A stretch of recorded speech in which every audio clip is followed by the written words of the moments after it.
حضرت مولانا طارق جمیل کیسے میڈیکل کی تعلیم چھوڑ کر دین کی تعلیم کی طرف آئے؟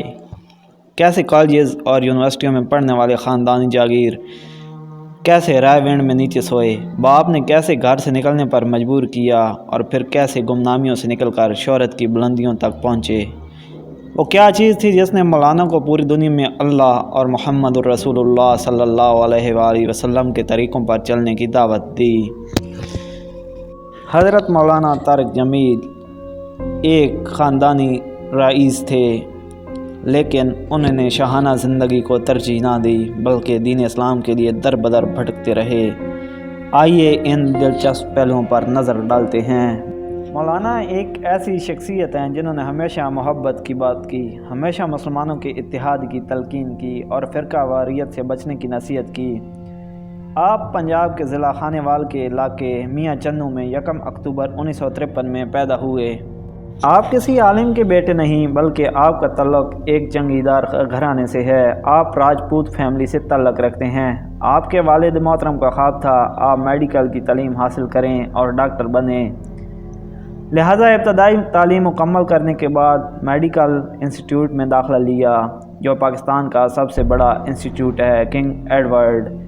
بات یہ ہے کہ دوران تعلیم اچھے سنگر بھی تھے، آپ کو کالج میں اچھے سنگر کے طور پر بھی جانا جاتا تھا، لیکن اللہ جسے اپنے کام کے لیے چن لے تو کوئی روک نہیں سکتا۔ دوران تعلیم ہاسٹل لائف میں آپ کی ملاقات ایسے انسان سے ہوئی جو آپ کو دین کی تبلیغ کیا کرتا تھا اور تبلیغی جماعت میں شمولیت کی دعوت بھی دیا کرتا تھا۔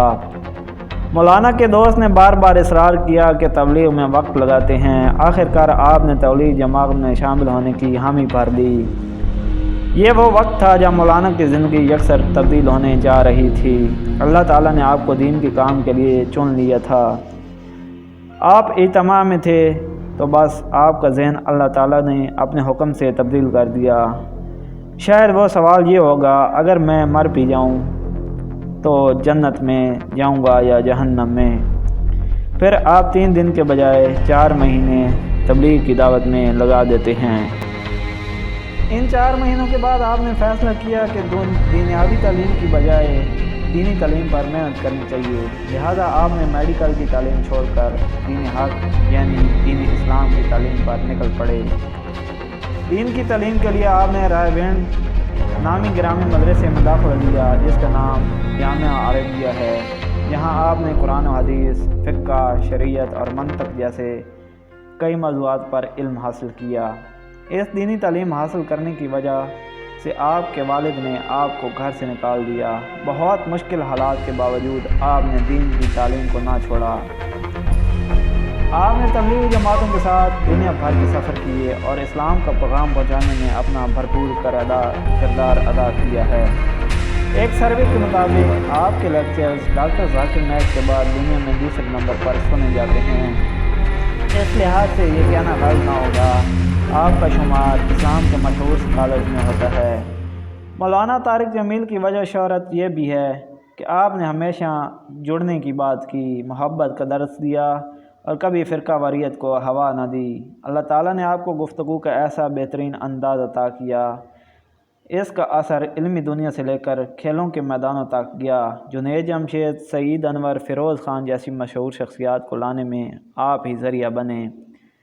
ویسے تو مولانا طارق جمیل نے حکومت کے ساتھ مل کر کام کیا، عوام کی فلاح کے لیے کام کیا گیا، مگر عمران خان کے ساتھ آپ کے تعلقات بہت گہرے نظر آتے ہیں۔ ہر انسان کا ایک نظریہ ہوتا ہے، مولانا طارق جمیل کے نزدیک عمران خان ایماندار اور دیانتدار حکمرانوں میں شامل ہے۔ آپ کا تعلق دوسرے علماء سے ہے۔ مفتی محمد تقی عثمانی، مفتی طارق مسعود صاحب سے آپ کے خاصے اچھے تعلقات نظر آتے ہیں۔ مفتی تقی عثمانی صاحب کو مولانا طارق جمیل برصغیر کے سب سے بڑی مفتی قرار دے چکے ہیں۔ ان کے علاوہ مولانا محمد مکی الحجازی صاحب سے دوستی کافی پرانی ہے۔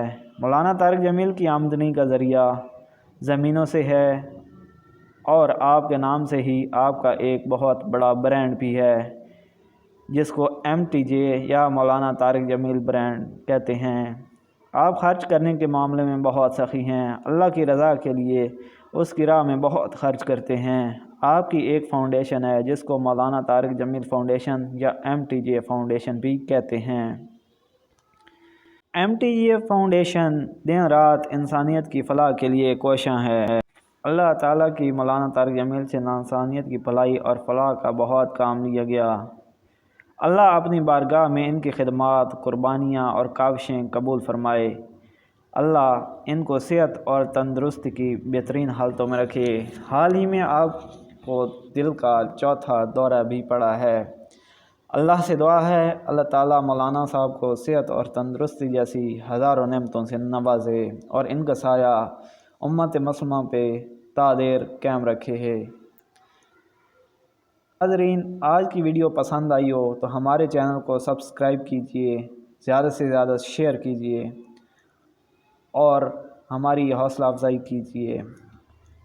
آپ کا میزبان زیغم الحسن آج تک کے لیے اتنا ہی کافی ہے۔ دیجیے گا اجازت، فی امان اللہ۔